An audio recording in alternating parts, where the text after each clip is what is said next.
According to Deployment Order 05-01, the colors of the 3 Corps and Phantom Command are cased in preparation for deployment in support of OEF. 3 Corps will deploy more than 500 soldiers to over 6 geographical locations in Afghanistan, Qatar, and Kuwait to serve as the core of the International Security and Assistance Force Joint Command.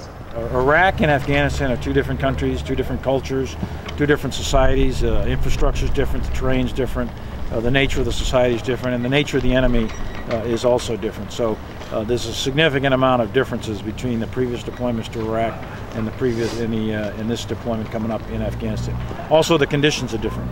The conditions in Iraq when 3 Corps deployed to Iraq were significantly different than the conditions that we're deploying to in Afghanistan.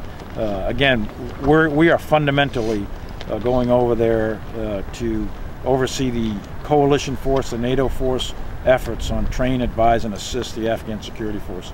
That's a different mission than what 3 Corps had in Iraq. I was over there just a couple of weeks ago, and then I was there about midway in the last, I was there at 08, and then at the very beginning of this thing. And when you go back to the beginning of it, you walked into a society that was shattered, utterly shattered, and there were no businesses, no traffic. People were walking around Kabul in a state of, I don't know if I'd call it shock, but it would remind you of something that you might have seen in photographs from World War II of like Hamburg and Dresden, that sort of thing. It was a shell of a city. It was utterly destroyed.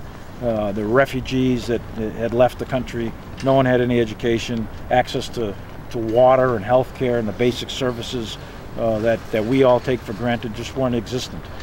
Today, flash forward 12 years, and it's a huge difference. If you were to go to Kabul today, you'll be in traffic jams. There'll be vehicles all over the place. You'll see small businesses all over the street, vendors and corporations. Take the telecommunication industry as an example. There was no telecommunication industry 12 years ago under the Taliban. Today, there's a big one with TV stations, radio stations, newspapers, and then obviously the internet and cell phones. It's really the level of improvement is striking from what it was 12 years ago to today. We often don't have a sense of perspective sometimes on what it was and what it is today. And I think that if you take a dipstick back in time to what Afghanistan looked like 12 years ago and to what it is today, I think you'll see a significant improvement across the board.